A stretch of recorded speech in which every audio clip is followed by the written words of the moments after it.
Well, it's Groundhog Day. Again. And that must mean that I am Professor Robert E.G. Black, and this is the Groundhog Day Project. It's one of those infinite time loop situations you might have heard about. It's a thing where the same day keeps happening. Time.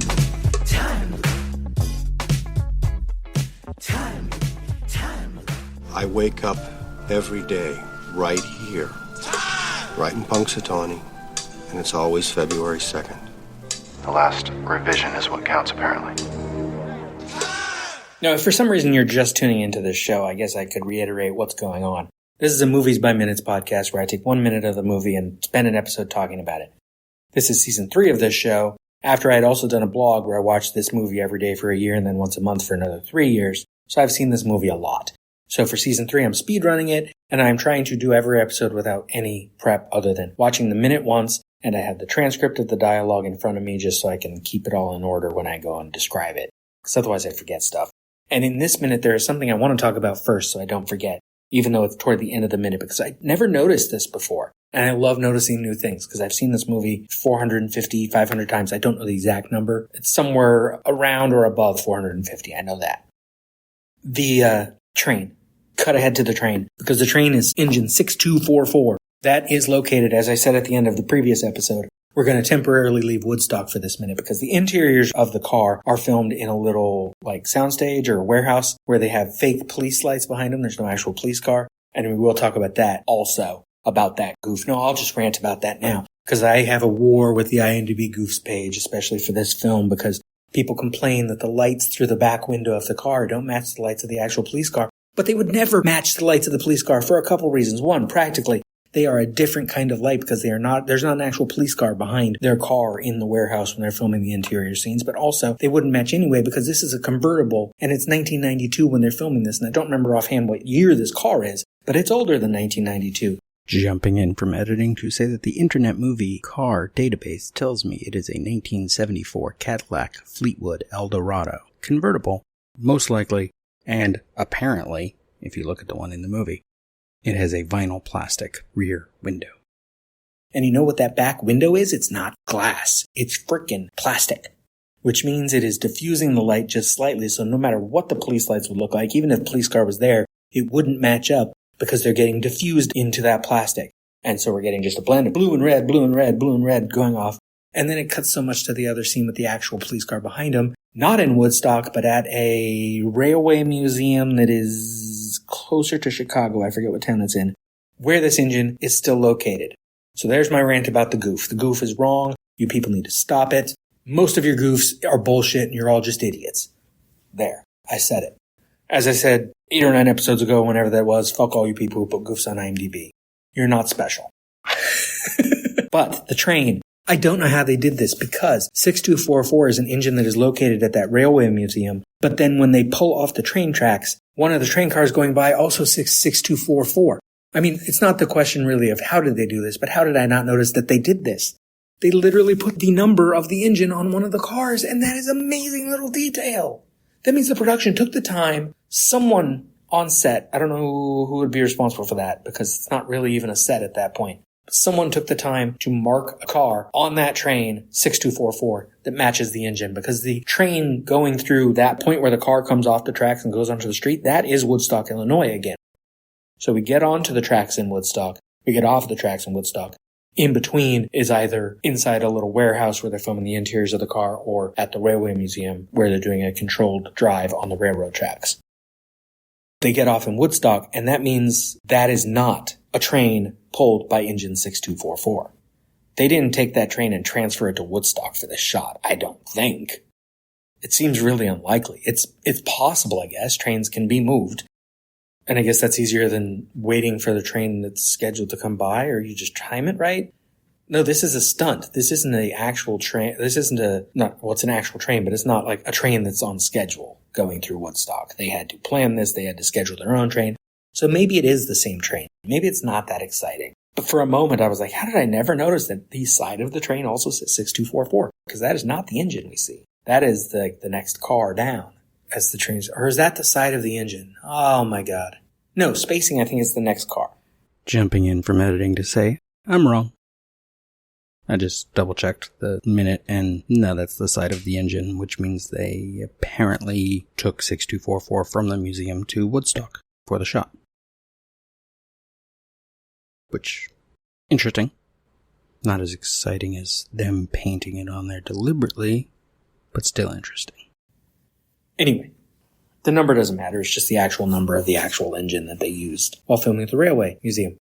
And by Railway Museum, I mean literally it's a whole yard of like loops of train tracks with multiple trains on it. And I think there's also a building attached for part of it. And you can go there and see all these different trains. And if or when I'm near Chicago again, it's a place I'd like to go because it's a groundhog location that I didn't go to. Just like I never went to the expressway north of Chicago where Phil got told by the commander that he could go back to Punxsutawney or he could freeze to death. I've never been to that particular location either. Though I have been to all the filming locations in Woodstock, including the exterior of where the psychiatrist's office was, which I believe was in the mayor's office, or at least in the building with the mayor's office. And I've been outside there. I haven't been inside there. And outside the police department, which is where they filmed... Oh, something else was inside the police department, or maybe that's where they parked their trucks. I forget. For some reason, I went to the police department and took a picture of it. I don't remember why now. If you go read my blog, 2013 to 2014, you'll find me describing exactly what the locations and where they had different interiors. The interior of Cherry Street, the interior of the neurologist's office is in a warehouse, I think, along with... Probably, it might even be in the exact same building as the Cherry Street interiors.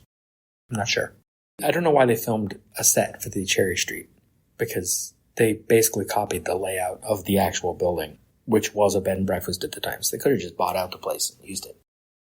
But maybe that would have created more problems, because they did have some problems, and I forget the number, but there was a group of business owners who were getting annoyed at all of the production trucks parking around the town square, because it was messing with A, their ability to park there, and also B, their customers' ability to park there. And so there was a group, and they had pins made. There was like the group of 28 or something like that, where it was like 28 business owners who would complain about this to the city. And the city was like, no, we said they could be here. You agreed to it. They're going to film as long as they're going to film. I assume there was a deadline, but it's not like they were going overtime. That's Woodstock, though. We're leaving Woodstock as this minute begins.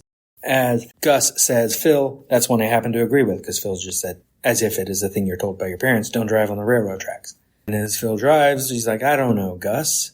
And they're driving over the tracks. It's bumpy and all that. It's funny. Nice physical comedy and simple three-shot, I guess, not a two-shot, of the three of them in the front seat that Harold Ramis certainly loves. It's kind of broad comedy he goes for. Sometimes I think you just have to take the big chances. And we hear over the loudspeaker, this is the police. Pull over immediately. Gus, who last minute told Phil, I think they want you to stop, now looks back over his shoulder. Hey, we're talking in here. And then he sees the train coming and he's like, Phil? And Phil's like, yeah, I'm betting he's going to swerve first. But then we get really broad comedy of them screaming, Phil, Phil. And then as we get to that point where we're back in Woodstock and leave the Railway Museum and he's pulling off the tracks, they, of course, are really over the top. Hands up, screaming, Phil, Phil, and then we get the really dramatic turning into the swerve and leaning to the right. Because, of course, that's how everyone steers a car. Correct? We all lean into that as if we're on a bobsled. That's not how you steer a car, man. If anything, you'd actually be leaning the opposite way because you'd be pulled to the outside of the turn, as hard as this goes. He misses the train, and really it wouldn't have mattered if he hit the train, but Phil doesn't want to kill himself yet. He just wants to experience what he can experience because he's figured out, or he's in the process of figuring it out, that he can play this. He can play with this system and do something new. And he says after he gets off the tracks, I'm not going to live by their rules anymore. And Ralph says, I noticed that. So he's paying attention even though he is super drunk. Phil says a line that is funny because he says it like it's a new observation, but this is just life. You make choices, and you live with them. Yeah, but that's not... His tone is weird, because that's not an observation about the time loop. He's making an observation about life, that you make choices and you live with them. I guess the implication is, yeah, he's going to make choices and not have to live with them. But also, he does have to live with them. Other people don't have to live with those choices. What I generally call Phil Connoring, the way he picks up Nancy Taylor, for example. The first time I talked about it on the blog, I also called it time loop date rape, because he is taking advantage of the time loop situation to make choices and not live with the consequences. The problem is, while Nancy doesn't live with those consequences, Phil still has to. This is why, not just because they cast Bill Murray and then they didn't want to film him going and shooting the groundhog because he had just been recently seen in Caddyshack trying to kill a gopher, but also you don't want him going to the library enclosure and killing the groundhog. For the same reason in Stork Day, the Italian remake of Groundhog Day, when Filippo goes and shoots at the storks, it feels arbitrary and it feels silly and it feels wrong. Like he's like going like mad and he's got a machine gun and he's shooting at these birds. And it's like, why are you shooting at the birds, you weirdo?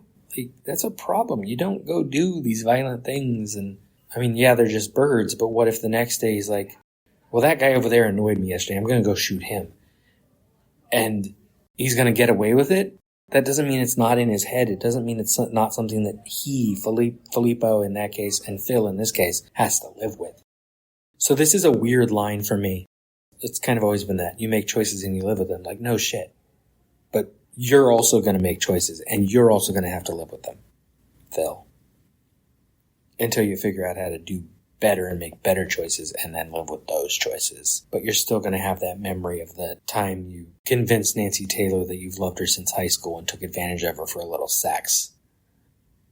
And whatever he did to get Lorraine to dress up like a French maid and go to a movie, and probably got her to come back to Cherry Street after, again, for some sex. Or with Tess. Or Rita. We're going to see that Phil is a problem. When he gets Rita in his room, ooh, there's some problematic things happening. And we know there's problematic things with Nancy. We don't see much of the problematic part with Lorraine. And we don't, in the movie, hear about anyone else Phil has been with, but we can assume there's probably more. And Phil has to live with those choices, regardless of what he says here. That's all I got for minute 34. Till next time, watch some movies, whatever it is you do for fun. Take care of yourself, take care of your loved ones, family and friends, or whatever. You knew you were going to say that. This has been a production of Lemming Drops Studio. You can find links to more at lemmingdrops.com or join the Facebook group Lemming Drops Studio Tour. Also, you can support all my shows at patreon.com/lemmingdrops. What is wrong in the end which never comes? Or which comes again and again, lapping, like waves. Since the Big Bang set everything in motion, everything that happens in this universe has to be the way it is. Particles unfolding the way they're destined to. How do you sleep at night? You've never seen Groundhog Day? Yeah, you know Groundhog Day is not a documentary. Remember when Groundhog Day was just a movie?